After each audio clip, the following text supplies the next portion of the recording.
ओम शांति।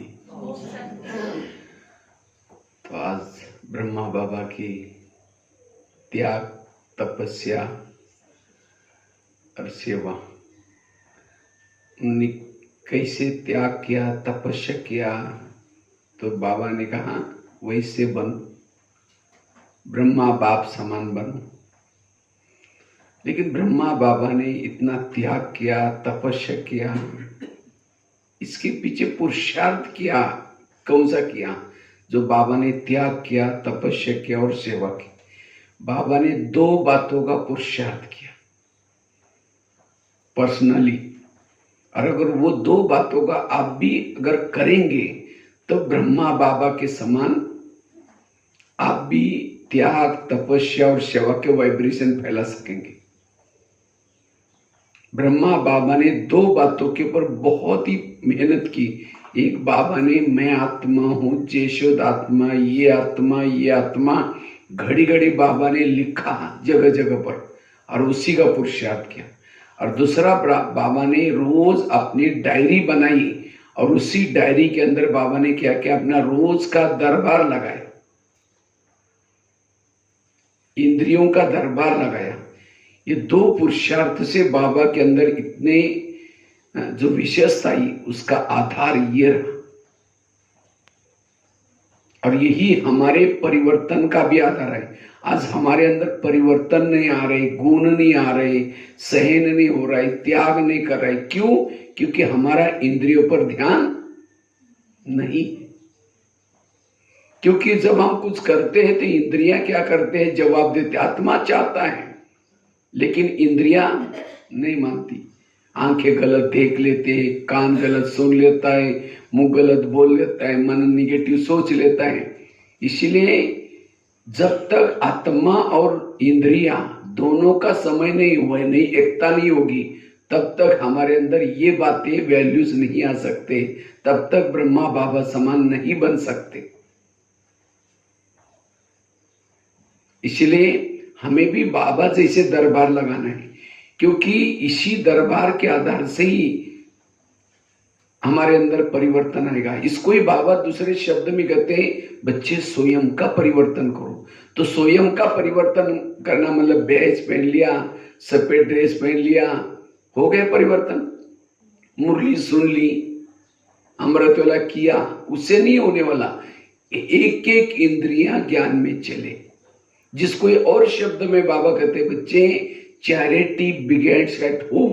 तुम अपने घर को सुधारो, घर वालों को ज्ञान में चलाओ। हम क्या समझते? पति को ज्ञान में चलाना, बच्चों को, वो पति बच्चे को नहीं, ये हर इंद्रिया ज्ञान में चले।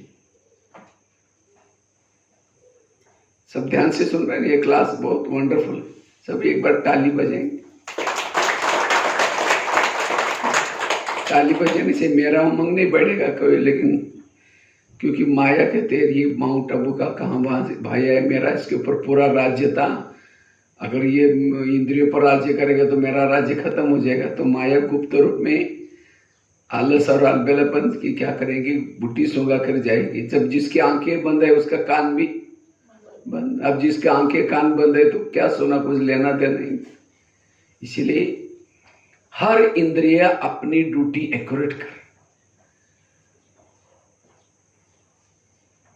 जब योग में बैठते हैं आंखें खुली रहे। जैसे प्रधानमंत्री शांति में दिल्ली में कब बैठेंगे? उसके पार्टी के सारे लोग अपनी ड्यूटी एक्यूरेट करते। एक ने कुछ गलत काम किया, भ्रष्ट काम किया, नींद उनकी फिट जाएगी। इसी तरह आत्मा ब्रुकुटी में शांति में तब बैठेगी जब हर इंद्रिया अपनी ड्यूटी एक्यूरेट करते।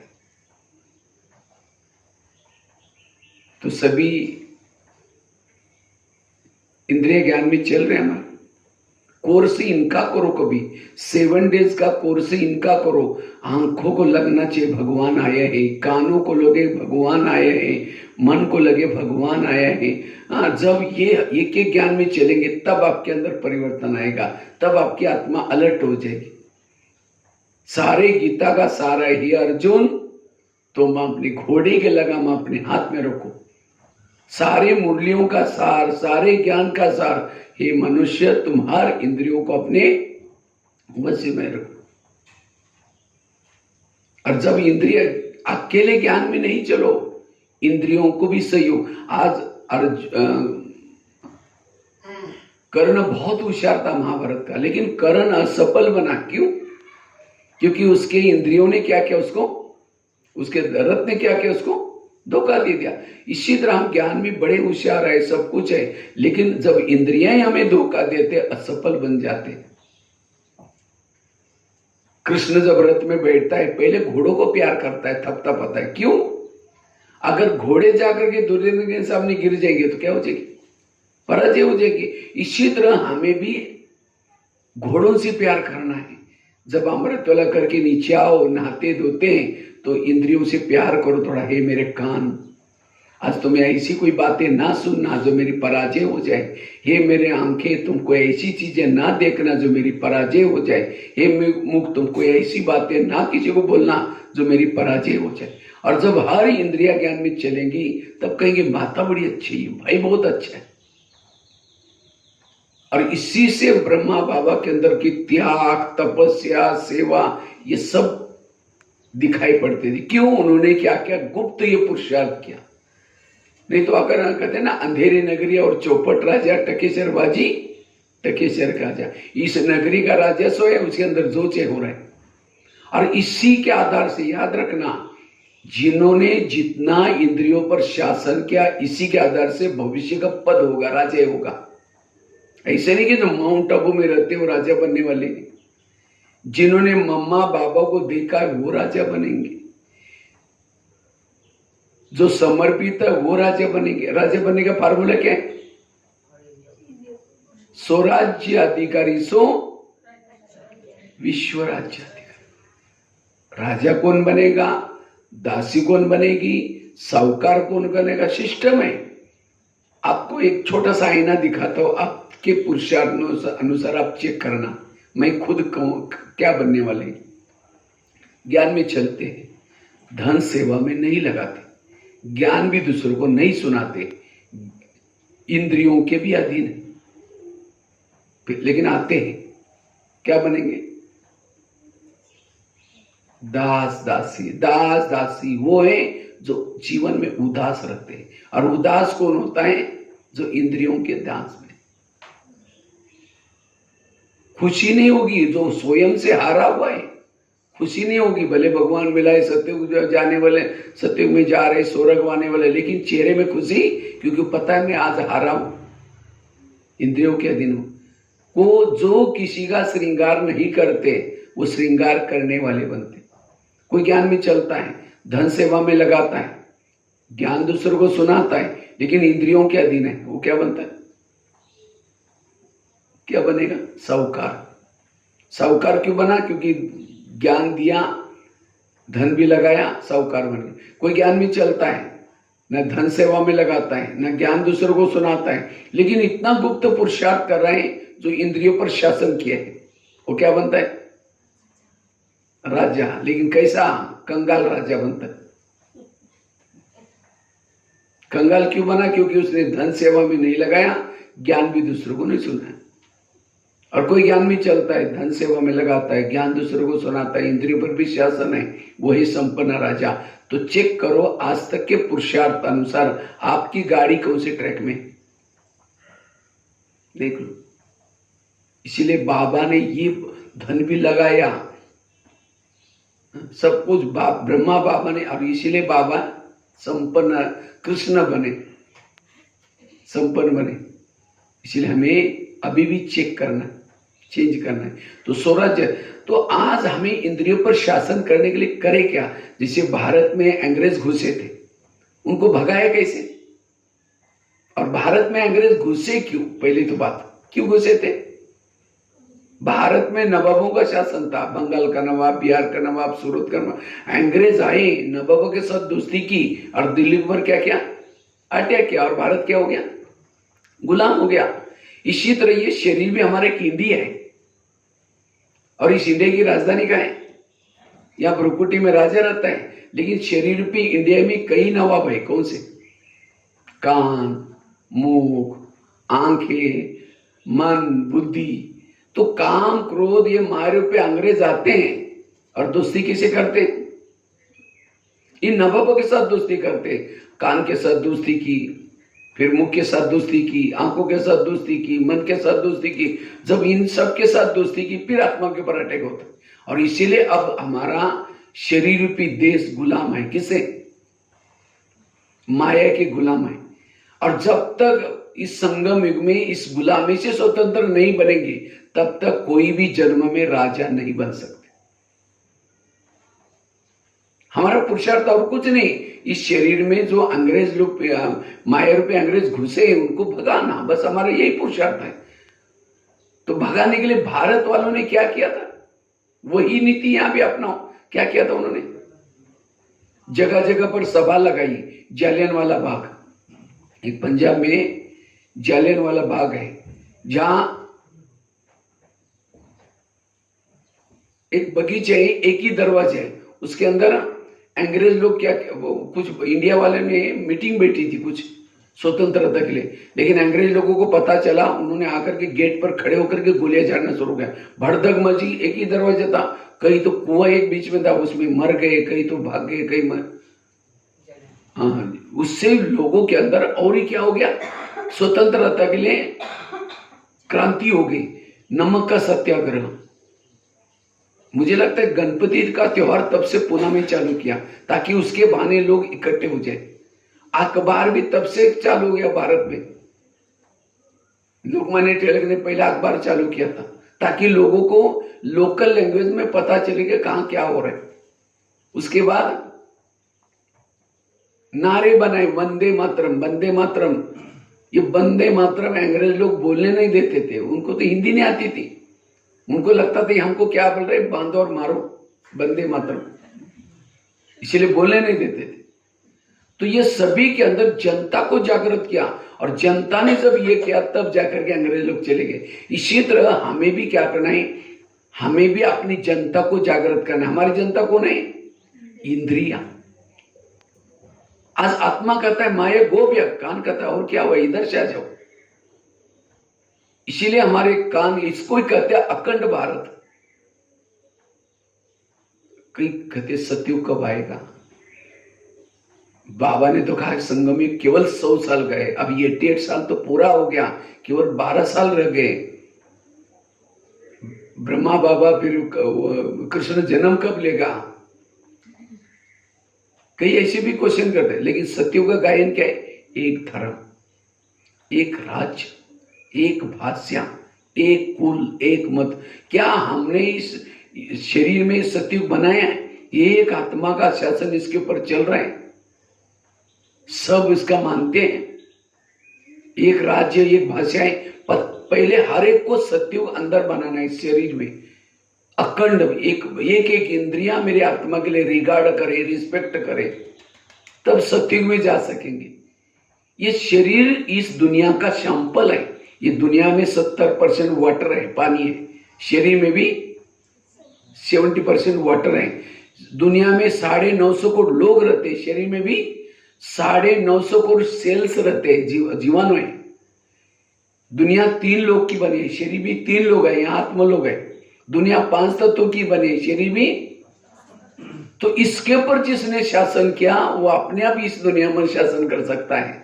तो इसको ठीक करो बस। ये समय दूसरों को देखने का नहीं है, वो क्या करता है, वो क्या करता है। और जब आपकी हर इंद्रिया कंट्रोल में है, तब आपके जीवन से त्याग, तपस्या, सेवा अपने आप झलक जाएगी और ब्रह्मा बाप समान बनेंगे। यह मूल मंत्र ब्रह्मा बाबा के समान बनने का। आप खड़े हैं, सेवा हो जाएगी।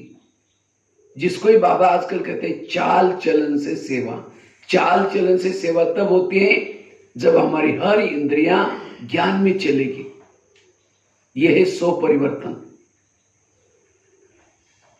जैसे पाकिस्तान के बॉर्डर पर रहने वाला कोई दुश्मन से मिला हुआ है और वो आकर के कहता है मुझे ये 500 की नोटों का बोरा लो, लेकिन मुझे अंदर जाने दो। तो वो सैनिक कहेगा 500 का नोटों का बोरा तो कभी नहीं मुझे मिलेगा, भाई चलो 2 और जाने दो, जाओ। उस सैनिक को नोट प्रेमी नहीं, देश प्रेमी बनने की जरूरत है। इसी तरह आज हमारे आत्मा की रक्षा करने वाले कौन है? कान, मुंह, आंखें, ये कौन है? आत्मा की रक्षा करने के लिए। बुराई से बचाने वाले हैं, लेकिन अब ये रक्षक ही भक्षक बने। माया कई व्यक्ति से नहीं आती, किसी से नहीं आती, कहां से आते हैं? इन्हीं इंद्रियों के द्वारा आते हैं। अब इसको ही ठीक नहीं है क्या, घर में घर को ही ठीक नहीं किया तो बाहर क्या है? इसीलिए ये है सो परिवर्तन। इसीलिए बाबा ने अपने रोज डायरी में क्या किया था, आज मेरे कान ने क्या सुना उसको सजा देना, शिक्षा देना, ये है परिवर्तन। और इसी से हमारे देवताओं के संस्कार, देवताओं की संस्कृति आई। ये है पुरुषार्थ। एक बाबा ने आत्म अभिमानी का पुरुषार्थ किया, दूसरा बाबा ने रोज दरबार लगाने का पुरुषार्थ किया। लेकिन आज हमारे इसके तरफ ध्यान नहीं है, इसीलिए आज हमारे जीवन में प्रॉब्लम्स है। तो कैसे हम दरबार लगाए उसके बारे में थोड़ा चर्चा करते हैं। सब आंखें खोल करके सुन रहे, मैं देख रहा 2-3 थोड़ा आंखें बंद है, उनको थोड़ा सा आप ताली बजाते रहे, वो अपने उठ जाएंगे। क्योंकि मैं सोचता हूँ कि ये बातें सभी ध्यान से सुन लेंगे। क्योंकि क्या होता है, ये एक अगर आंखें बंद है तो सारा प्रॉब्लम हो जाता है। तो दरबार हम कैसे लगाएं? वैसे तो बाबा कहते शरीर तुम्हारा क्या है, किला है। पहले राजे किस में रहते थे? किले को देखने के लिए था ना, पुराना। लेकिन सबसे पुराना हमारा किला, ये आत्मा राजा का किला शरीर है। तो इस किले में राजा रहता है। तो रोज दरबार लगाने के लिए रोज अमृत वेला क्या करो, बाबा के पास सोने के लिए जाओ, मिलने के लिए। बाबा हमें दोस्त के रूप में मिला हुआ है, कहता मैं तुमको राज्य दूंगा, लेकिन तुम मेरे पास अमृत वेला के समय आओ, मैं तुमको शक्ति दूंगा, ट्रेनिंग दूंगा। तो हमें अमृत वेला बाबा के पास जाना है। और अमृत वेला करके जब शरीर में आते हैं, अमृत वेले के बाद 4:45 के बाद अपनी इंद्रियों से बातें करो। क्या बातें करो? सबसे पहले बात करो कान से। हे मेरे कान, तुम मेरे इस राज्य की शान हो। अगर तुम ना होते मैं ईश्वरी महावाक्य कैसे सुनता? इसीलिए तुम्हारा बहुत बहुत धन्यवाद। और मेरा तुम्हारे पर विश्वास है, इसीलिए मैंने तुमको बॉर्डर पर रखा है। कान का है बॉर्डर पर, लेकिन तुम तो बॉर्डर पर रहते हो, मेरा खाते हो, मेरे राज्य में रहते हो। क्योंकि कान जिंदा क्यों है? क्यों जिंदा है? आत्मा ने कमाया हुआ खून सप्लाई हो रहा है, इसीलिए जिंदा है। तो इसीलिए हे कान, तुम मेरा खाते हो, मेरे राज्य में रहते हो, लेकिन मुझे धोखा देते हो। मुझे तो पता नहीं था। आज सवेरे मैं अमृत वेला मेरे दोस्त के पास गया था, शिव बाबा के पास। तो दोस्त ने मुझे कुछ तुम्हारे लिए कुछ अटेंशन खिंचवाया। इसीलिए हे कान, आज तक जो हुआ कोई बात नहीं, लेकिन आज से कोई भी प्रकार की व्यर्थ बातें सुनेगा, मैं तुमको सजा दूंगा। और ये भी नहीं समझना मुझे कुछ पता नहीं चलता, क्योंकि आजकल इस शरीर पे किले के चारों तरफ से मैंने सीसी कैमरे का प्रबंध किए। आजकल जमाना है ना सीसी कैमरे का, ऑफिस में ये कौन आया गया सारा पता चलता है। तो मेरे भी इस शरीर पे किले के चारों तरफ से थर्ड आई, तीसरा नेत्र, रॉन्ग क्या है, राइट क्या है, सब मुझे पता चलता है। अगर तुमने सारा दिन व्यर्थ कुछ सुना, मैं सजा दूंगा। आगे चलो मुख के पास। हे मुख, तुम ही मेरे इस राज्य के शान हो। अगर तुम ना होते मैं ईश्वरीय महावाक्य दूसरों को कैसे सुनाता? मुझे बहुत दुआएं तुम्हारे कारण मिलती है, लेकिन कभी कभी तुम किसी का इंसल्ट करते हो, अपमान करते हो।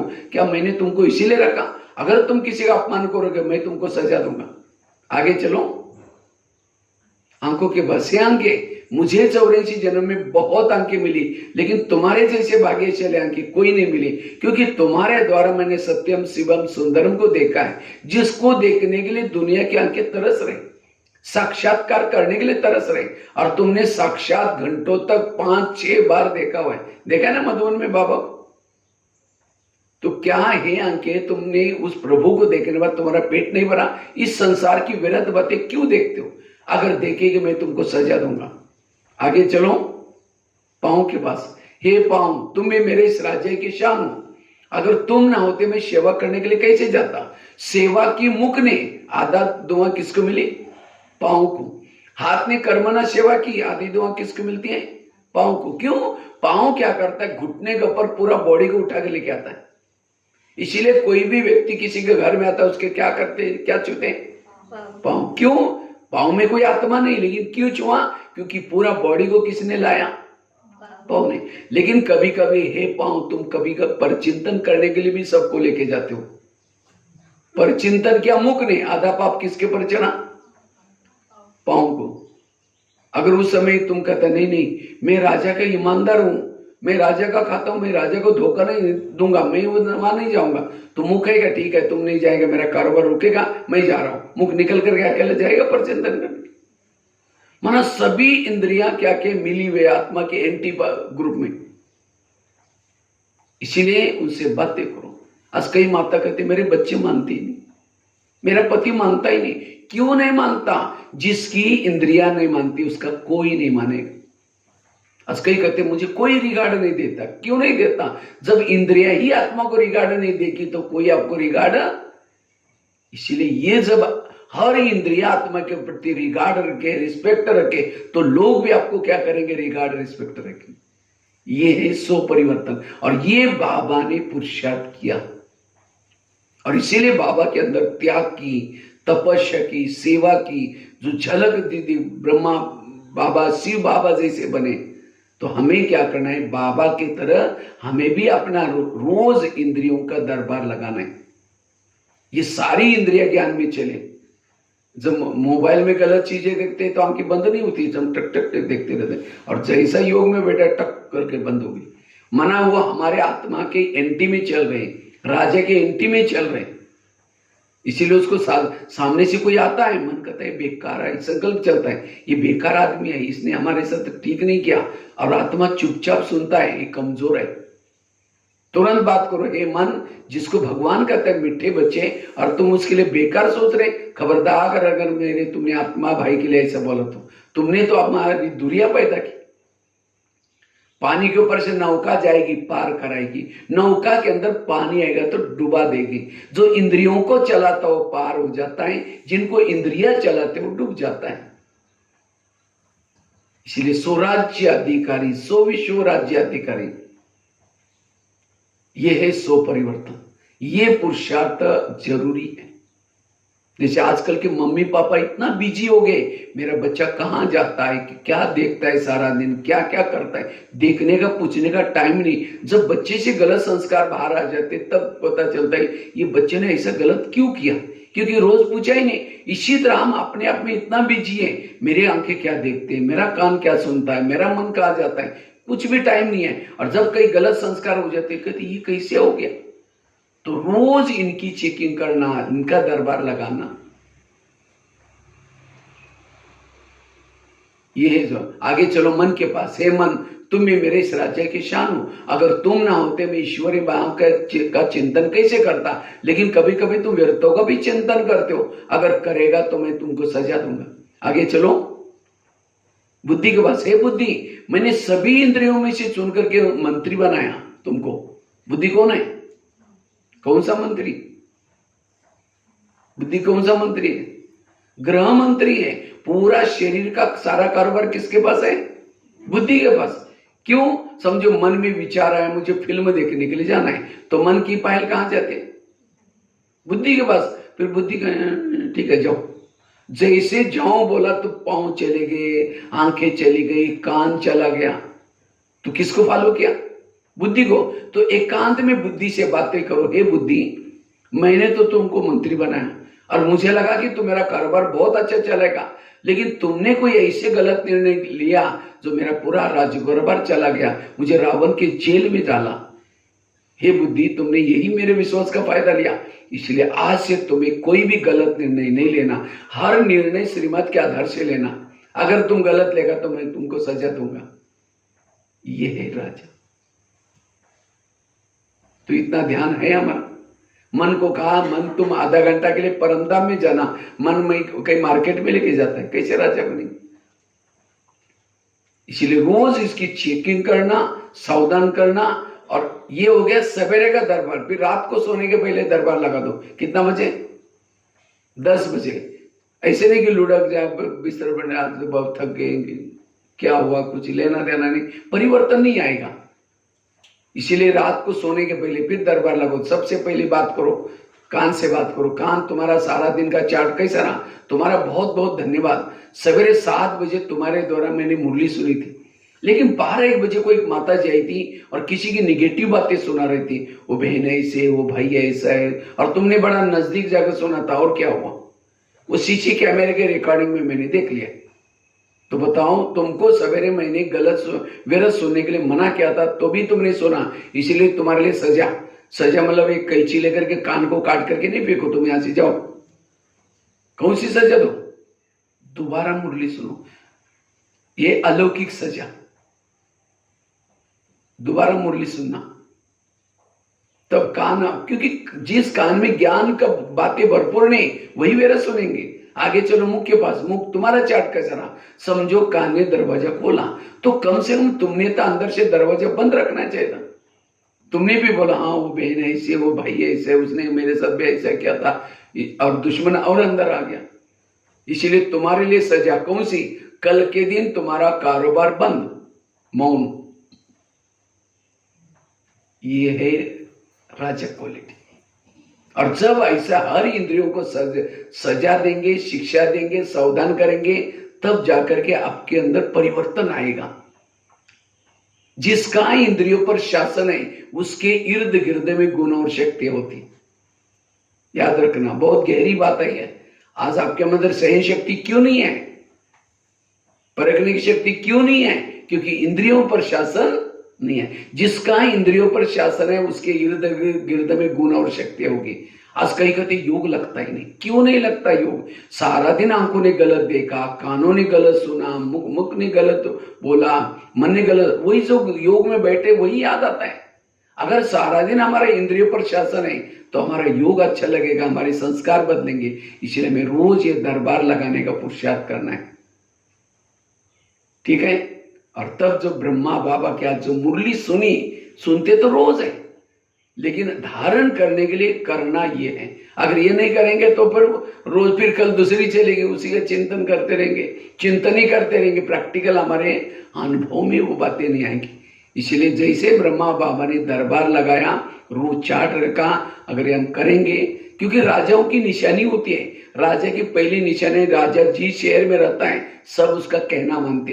तो ये शरीर हमारा एक शहर है, अगर इसमें रहते तो हमारा सब लोग हमारा कहना माने, नहीं मानते तो हम अधीन वाला कभी अधिकारी नहीं बन सकता। दूसरी राजे की निशानी, राजा दानी होता है, राजे के घर से कोई खाली नहीं जाता।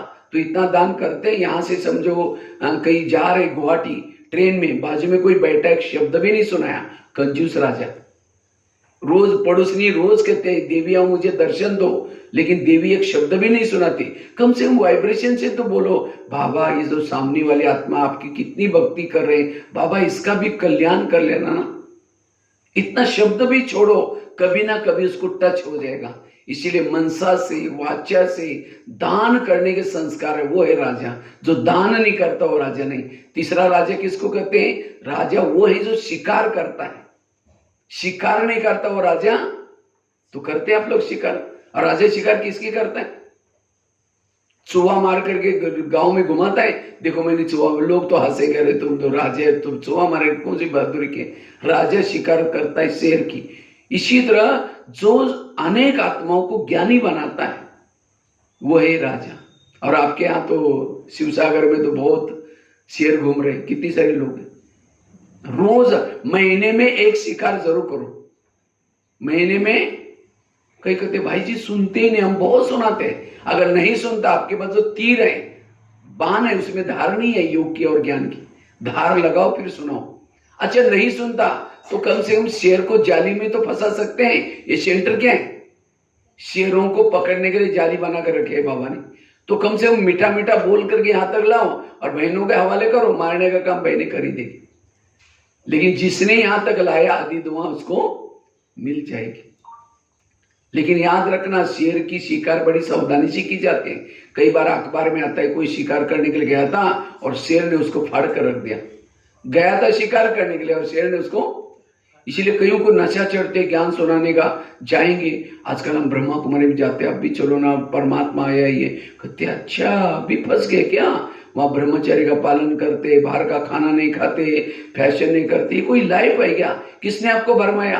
अरे ये तो युगो युगो से चलता रहता है, ये ओम शांति कल से खुद ही आना बंद कर दिया। गया था शिकार करने के लिए और खुद ही फंस गए। इसीलिए पहले खुद पक्के बनो। और मुझे तो शिकार करने का बड़ा शौक है।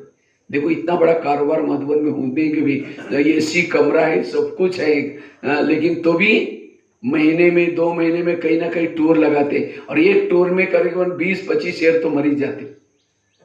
हाँ? इसलिए शिकार करने, जब तक अगर मैंने प्रजा ही नहीं बनेगी, राजा कैसे बनेंगे? इसीलिए आज प्रधानमंत्री बनने के लिए कितनी बड़ी बड़ी सभाएं लगा रहे लोग। 5 साल की कुर्सी, 5 साल की, और वो भी रहेगी नहीं, को कोई भरोसा नहीं आजकल कुर्सी का।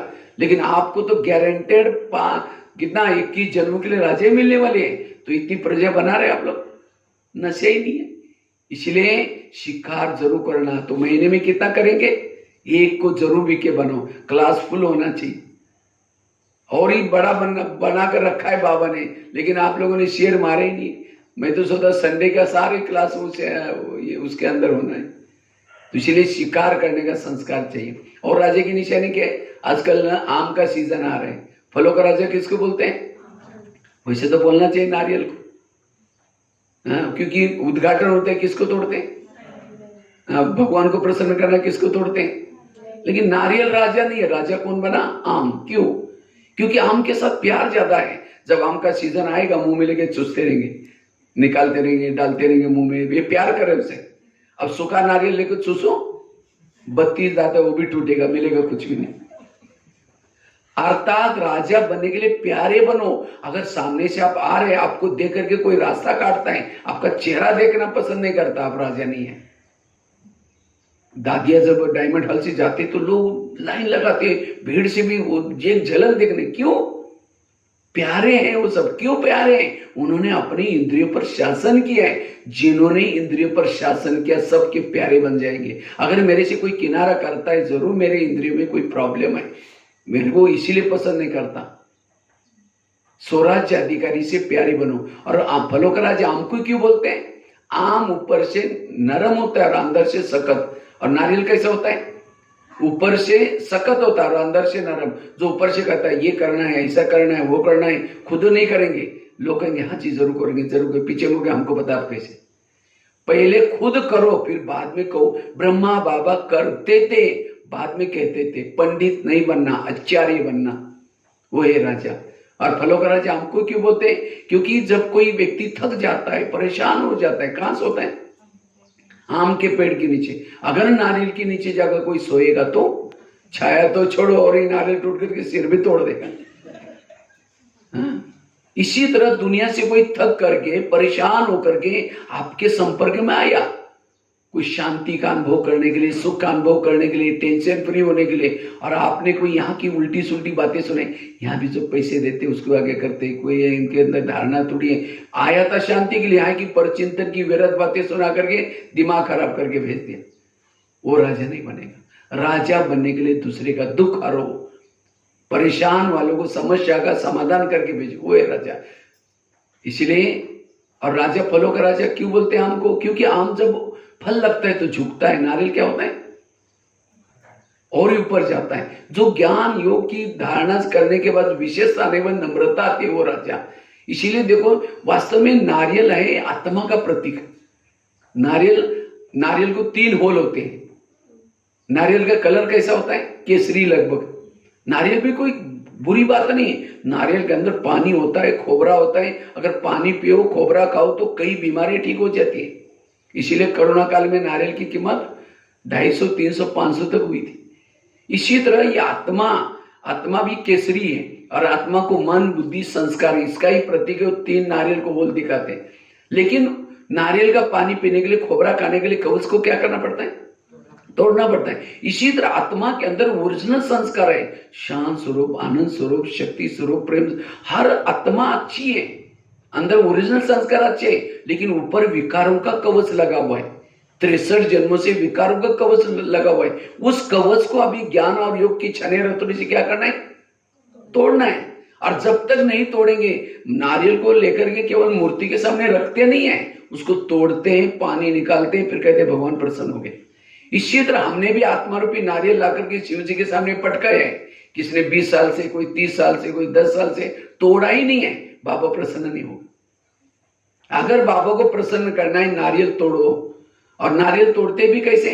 जब उद्घाटन के टाइम नारियल जब डालते हैं, एक धक से टूट गया तो सब खुश हो जाते हैं, वाह मूर्त शुभ है। 5 बार मारा, टूटा ही नहीं, कहेंगे मुहूर्त में कुछ प्रॉब्लम है। इसी तरह लंबा समय तक ज्ञान में चल रहे हैं, लेकिन तो भी मेरे ओरिजिनल संस्कार बाहर नहीं आए, आपका पद कुछ भी नहीं होने वाला, सिंपल सा कोई पद होने वाला। इसीलिए अब इस साल में नारियल, और उसका आधार क्या है? स्वराज्य अधिकारी स्थिति। तो इसीलिए ब्रह्मा बाबा समान बनने के लिए ये हमें ब्रह्मा बाबा ने जो किया वो करेंगे, तब हमारे जीवन में त्याग, तपस्या, सेवा का झलक, वाइब्रेशन फैला सकेंगे। ठीक है, ओम शांति।